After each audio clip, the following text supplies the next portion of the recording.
Baik, kita lanjutkan. Jadi, sekali lagi, terakhir tadi kita sudah menemukan bahwa speed of light C sama dengan 3 dikali 10 pangkat 8 meter per second. Nah, angka ini diperoleh oleh Maxwell dengan hubungan V sama dengan 1 per akar mu 0 dikali epsilon 0. Nah, di mana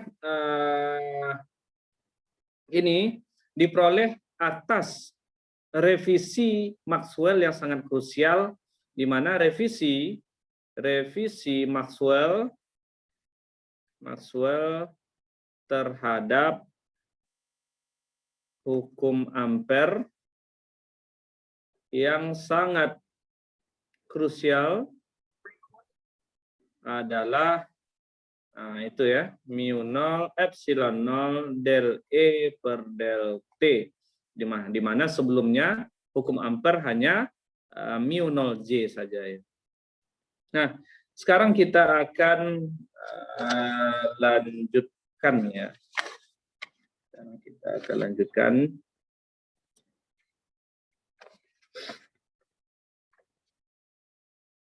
Nah, jadi karena ini sifatnya cahaya, tentu kita bertanya ya, cahaya ini apa? Karena dia merupakan fungsi gelombang, tentu akan cahaya punya rentang panjang gelombang. Nah, jadi rentang panjang gelombangnya ya bisa saja dari X-ray ya, dari X-ray. Nah, kemudian ya udah nanti kita lihat ya. Saya sudah ini ya, X-ray, visible atau cahaya tampak, dan kita akan lanjutkan nanti yang masalah ini ya. Sekarang kita selesaikan dulu persamaan wajibnya ya. Nah, jadi di sini yang ingin kita lihat lagi adalah nah ini yang sangat penting ya. Bentuk gelombang elektromagnetik. Bentuk rambatan gelombang EM ya, gelombang elektromagnetik. Nah, ingat apabila terdapat sumbu koordinat misalnya 3 dimensi ya, karena dia tadi del 3 dimensi, ada sumbu Y, ada sumbu X, dan sumbu Z misalnya. Nah, maka gelombang elektromagnetik itu akan merambat seperti ini. Akan merambat dengan amplitudo yang terhadap sumbu X ini adalah E.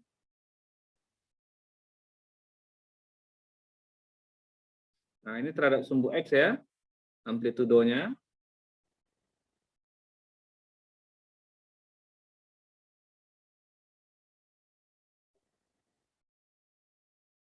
Nah, di mana amplitudo maksimumnya ini kita sebut sebagai E0 ya. E0. Nah, sedangkan yang mengarah terhadap sumbu Y itu bidangnya kira-kira seperti ini. Nah, semoga gambar saya ini.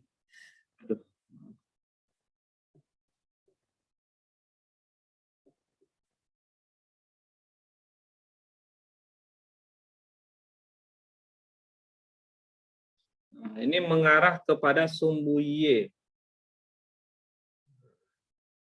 Sejajar dengan sumbu Y. Semoga ini bisa dipahami ya. Intinya E dan B ini saling tegak lurus. Seperti ini. Ini E0 dan ini adalah B0, amplitudo. Nah, ini adalah bentuk gelombang elektromagnetik di mana arah rambatannya ya ini adalah kita sebut sebagai V, cepat rambat gelombangnya. Otomatis karena dia berbentuk gelombang ini, dia punya panjang gelombang yang merupakan karakteristik dari gelombang elektromagnetik ya. Di mana panjang gelombang ini tergantung spektrum atau cahaya warna cahayanya itu apa. Misalnya warna biru ya berbeda dengan warna merah. Warna cahaya inframerah juga berbeda dengan cahaya tampak, misalnya panjang gelombang dan frekuensinya. Kenapa? Karena berdasarkan solusi dari persamaan second order differential equation tadi, kita diberikan persamaan gelombang sebagai fungsi omega dan fungsi konstanta gelombangnya. Ada omega 2πf menyatakan frekuensi, dan ada konstanta gelombang K sama dengan 2pi 2pi per lambda. 2pi per lambda yang menyatakan panjang gelombang. Nah, di mana cepat rambat gelombang V sama dengan omega per K. Apabila kita bandingkan apabila kita bandingkan ya tinggal kita masukkan 2πf dibagi dengan 2pi per lambda. Apabila ini kita coret, ini kita coret, maka C sama dengan lambda F. Nah, seperti itu ya. Itu adalah kecepatan, di mana ini adalah cepat rambat gelombang.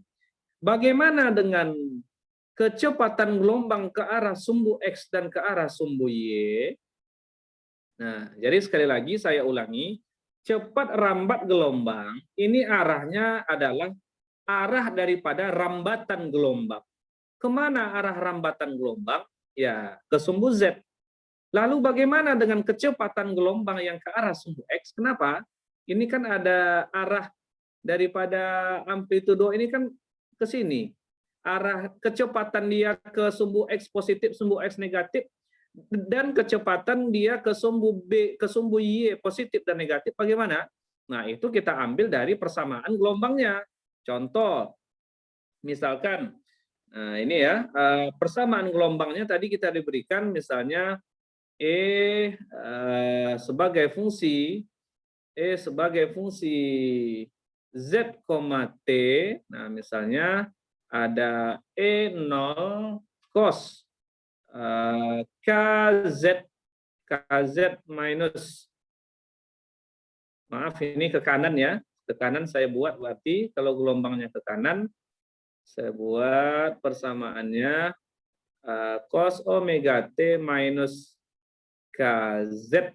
Nah, ditambah beda fase saya anggap 0, sehingga kecepatan ke arah sumbu X dan ke arah sumbu Y-nya, ke sumbu X negatifnya, kecepatan bukan cepat rambat gelombang ya, tetapi kecepatan gelombang. Jadi berbeda, cepat rambat gelombang dengan kecepatan gelombang. Kalau kecepatan gelombang ini kita ambil dari dE per dt misalnya. Otomatis ini kecepatan gelombangnya ya min negatif E0 omega sin omega T minus KZ. Nah, seperti itu kecepatan gelombangnya. Jadi ini kecepatan gelombang. Kalau V ini adalah cepat rambat gelombang ya. Cepat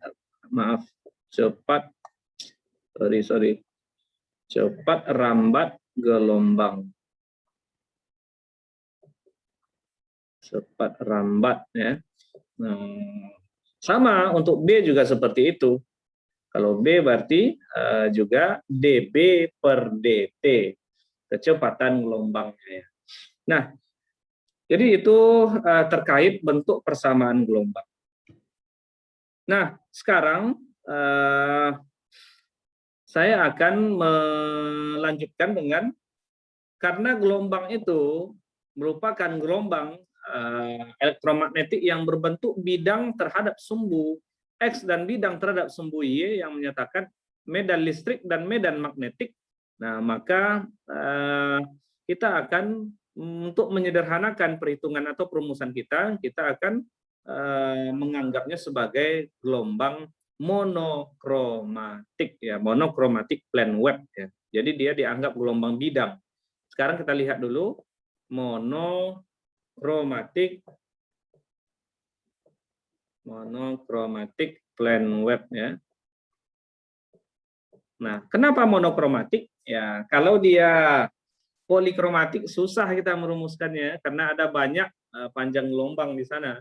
Ya, artinya kita harus menganggap satu gelombang saja untuk memudahkan kita. Monokromatik plane wave misalnya misalnya persamaan gelombang biru, persamaan gelombang merah misalnya. Nah, jadi itu ada kalau dilihat di buku ada pada halaman 377 ya. Nah, pada buku halaman 377 panjang gelombang untuk setiap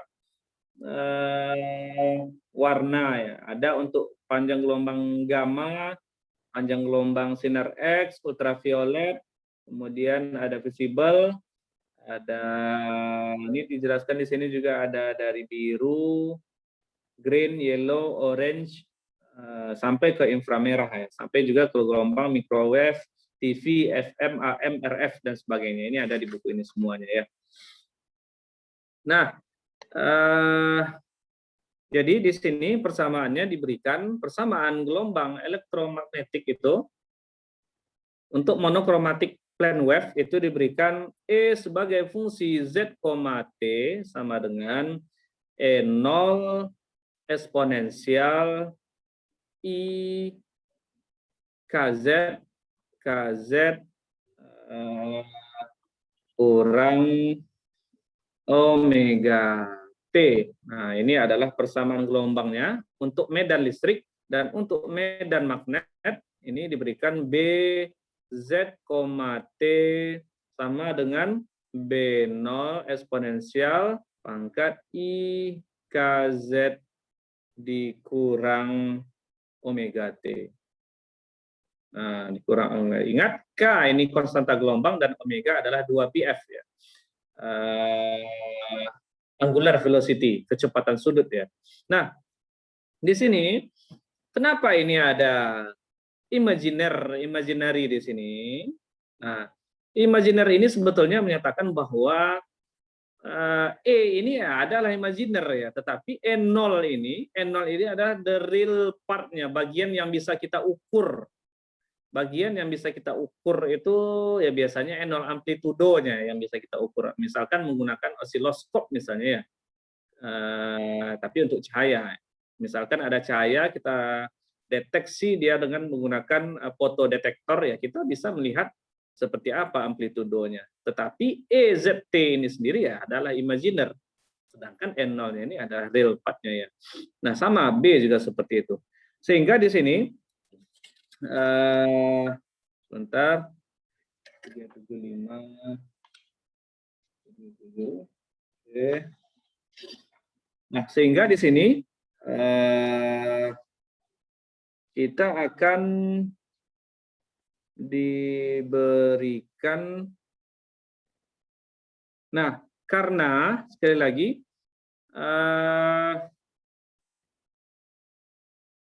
sebentar,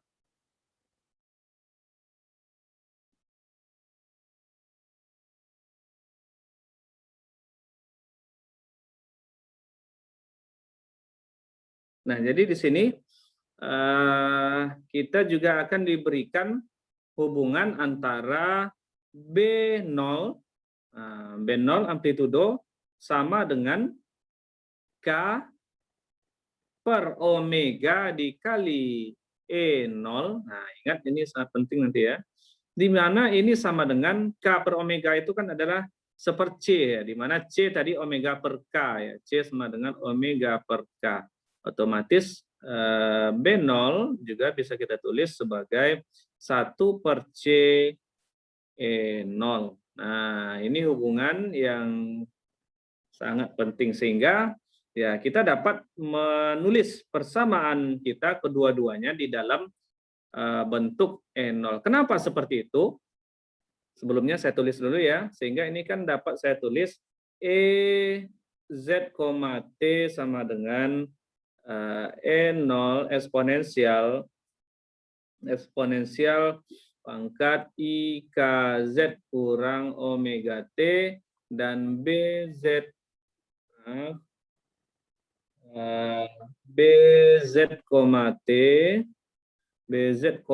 T sama dengan, ya kita substitusikan.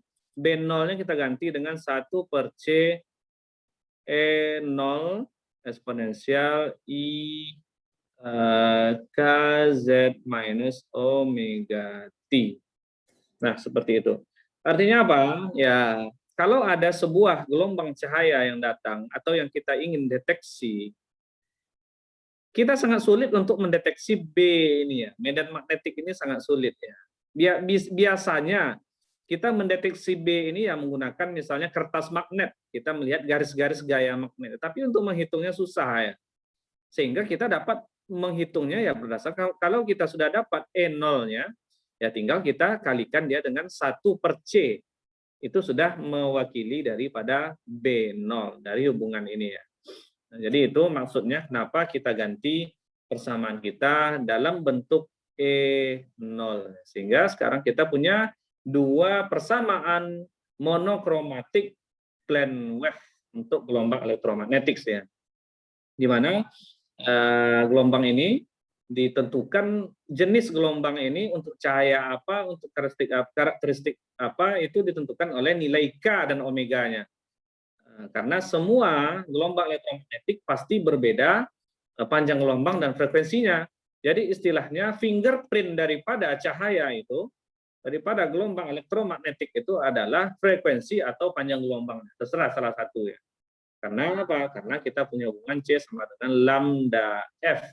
Artinya berubah satu ya, pasti yang keduanya berubah. Berubah lambda, berubah frekuensi. Berubah frekuensi, berubah lambda. Kenapa? Karena C ini adalah konstan.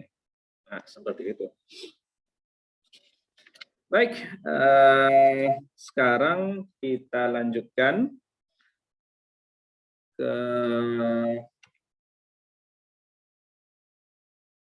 arah daripada gelombang elektromagnetik ya. Arah ini saya singgung sedikit, tidak usah terlalu panjang karena di sini cukup ada dibahas khusus lagi, tapi kita tidak membahasnya. Arah daripada gelombang elektromagnetik ini sekali lagi tadi adalah ke arah sumbu Z ya, ke arah sumbu Z ya. Nah, ingat ke arah sumbu Z-nya itu adalah perpendikular. Sekali lagi, ke arah sumbu Z itu perpendikular atau saling tegak lurus sehingga dibuatlah misalkan fungsi R, T sama dengan E0 eksponensial I dari K. Nah, ingat K dot R ini kita untuk menegak luruskannya itu ya kita buat K dot karena perkalian dot produk itu adalah identik dengan tegak lurus seperti yang saya jelaskan 2 minggu yang lalu ya, perbedaan divergensi dan Carrel itu ya. K dot R dikurang omega T. Nah, ini dikali dengan di arahnya vektor normal N ya. Nah, seperti itu. Sedangkan untuk B, R, T ini ya tinggal kita ganti 1/C N0 eksponensial pangkat I K dot R dikurang omega T. Nah, ingat ini harus dikalikan lagi dia dengan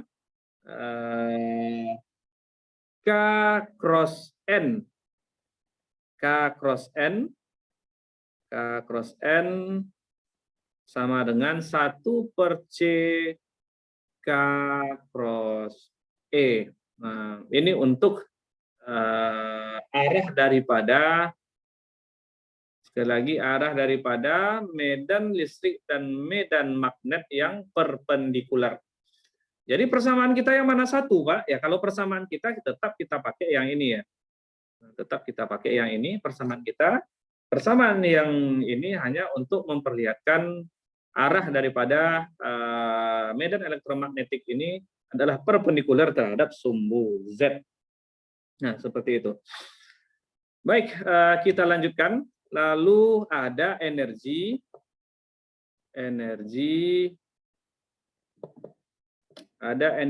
dan momentum ya, dan momentum electromagnetic waves ya.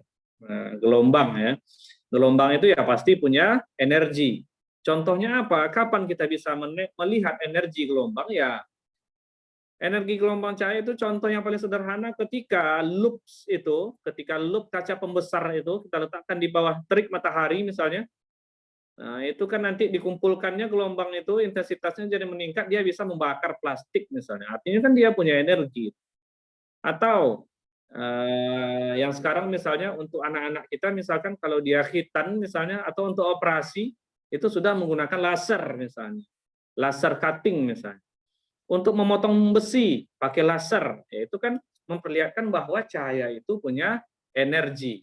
Artinya semakin pendek panjang gelombangnya, semakin tinggi frekuensinya, maka energinya juga akan semakin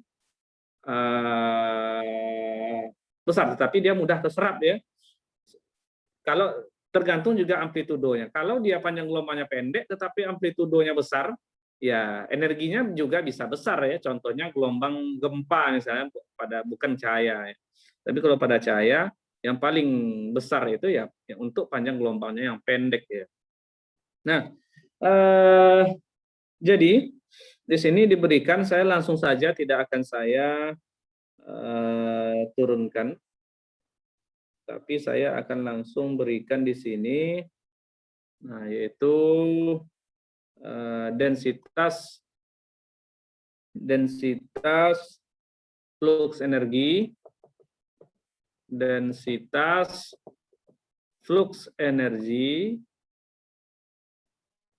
Nah, densitas flux energi itu maksudnya apa? Karena dia adalah medan listrik dan medan magnet, dia kan nanti kan tergantung energinya itu tergantung dari rapatnya garis gaya listrik dan garis gaya magnetnya itu. Semakin rapat garis gaya magnetnya, semakin rapat garis gaya listriknya, ya akan semakin besar energinya. Makanya densitas keluar istilahnya itu densitas yang diberikan oleh yang ini definisikan sebagai energi per unit area dan per unit waktu ya. Energi persatuan luas persatuan waktu ya. Nah, seperti itu yang diberikan oleh persamaan S sama dengan 1 per mu 0 nah E cross B. Ini sebelumnya juga sudah pernah ya. Nah, untuk monokromatik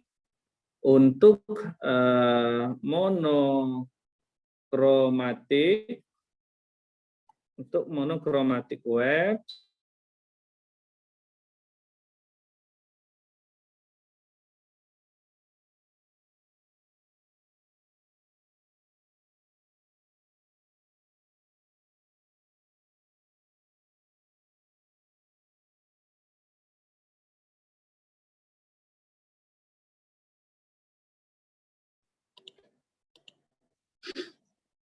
Nah, jadi untuk monokromatik webs S diberikan oleh ini persamaan C epsilon 0 E 0 kuadrat cos kuadrat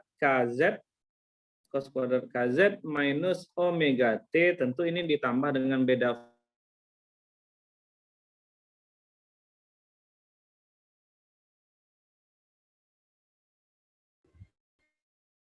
belum muncul ya, sebentar.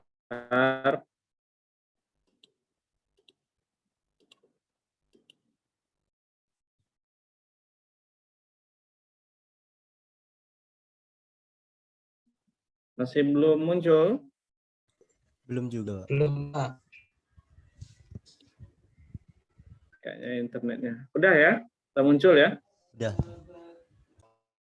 Nah, jadi sekali lagi S ini C epsilon 0 E 0 kuadrat cos kuadrat KZ minus omega T ditambah beda fase. Apa ini Z? Ya, Z ini adalah arah daripada vektor densitas flux energinya. Dia mengarah ke arah sumbu Z ya. Artinya kalau ada gelombang yang mengarah ke sumbu Z, artinya ya energinya juga mengarah ke situ, searah dia energinya. Nah, seperti itu, sehingga ini dapat juga ditulis sebagai S sama dengan C dikali U dikali Z. Nah, dengan U sama dengan, berarti kita ambil U-nya di sini. U-nya berarti epsilon 0 dikali E kuadrat. Atau karena ini kan E kuadrat ini ya. Atau epsilon 0 E0 kuadrat cos kuadrat KZ kurang omega T plus beta fase delta. Nah, seperti itu. Oh ya. Bisa dipahami ya, ini cuma densitas flux energinya. Sekali lagi itu. Lalu bagaimana dengan momentum? Karena dia punya kecepatan, otomatis ya dia punya momentum ya. Sekali lagi tadi S diberikan oleh ini. Saya ambil sini, ini adalah S, sehingga momentum diberikan oleh P sama dengan 1/C kuadrat dikali S. Nah, ingat ini momentum vektor, S ini juga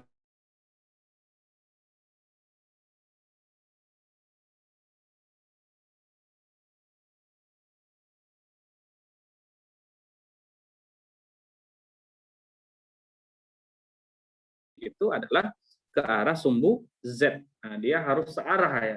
Kalau tidak ya berarti nanti dikoskan dia. Kita ambil proyeksinya terhadap sumbu Z. Ya. Sekali lagi dia adalah vektor. P momentum vektor dan S ini juga vektor. Nah, sehingga dapat kita tulis P momentum sama dengan 1/C. Ini 1/C tadi ya, bukan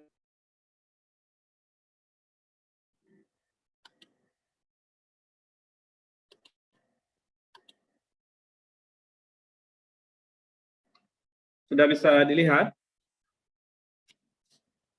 Sudah, Pak. Nah, jadi ini sekali lagi P sama dengan momentum 1/C kuadrat dikali vektor S, di mana C kuadrat ini dapat kita masukkan ke sini. P sama dengan 1/C epsilon 0 E0 kuadrat cos kuadrat KZ minus omega T ditambah dengan beta fase. Tambah dengan beta fase, ini arahnya adalah ke arah sumbu Z ya. Di mana akhirnya ini P momentum sama dengan 1/C dikali U dikali Z ya. Nah, sehingga sekarang saya kumpulkan semuanya. Saya kumpulkan biar mudah saya mengotaknya. Densitas flux energi S sama dengan 1/mu0 1/mu0 E cross B. Nah, kemudian ada momentum P sama dengan 1/C U. Ini bukan mu ya, tapi U ya. UZ U dikali Z vektor. Nah, di mana tadi kita tahu bahwa U itu adalah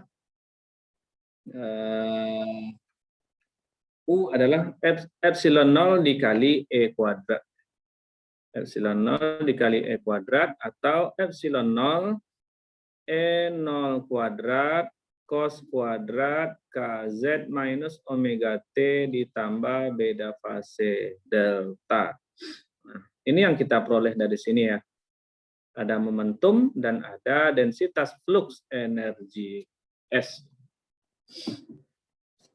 Nah, tentu kita selama ini mengenal energi cahaya ini dalam bentuk intensitas ya, intensitas bukan dalam bentuk flux ya. Nah, hubungannya diberikan oleh intensitas gelombang elektromagnetik atau intensitas cahaya didefinisikan sebagai nilai mutlak daripada S ini ya, yaitu sama dengan setengah dari C epsilon 0 dikali E0 kuadrat. Jadi kita ambil nilai mutlaknya, otomatis kita hanya mengambil amplitudonya saja. Amplitudonya saja kita ambil E0 kuadrat. Nah, seperti itu.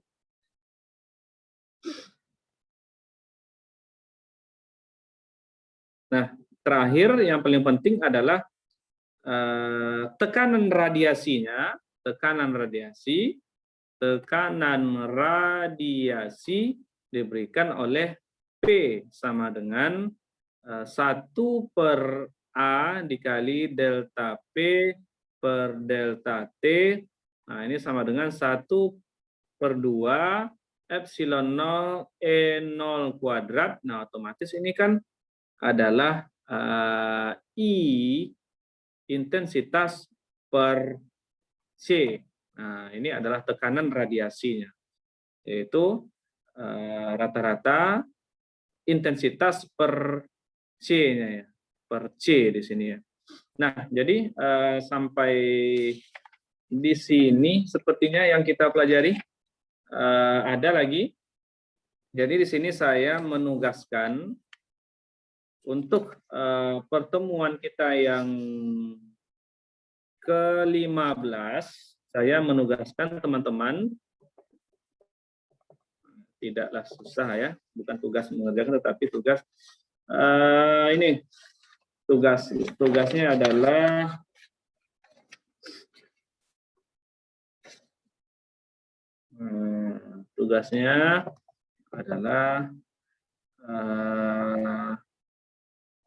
elektromagnetik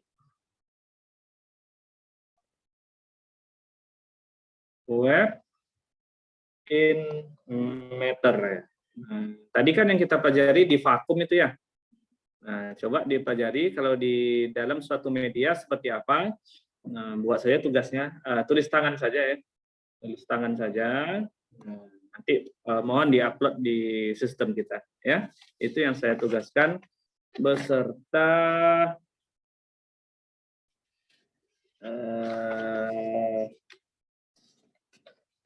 ini beserta refleksi dan transmisi sama. Ini satu, dan yang kedua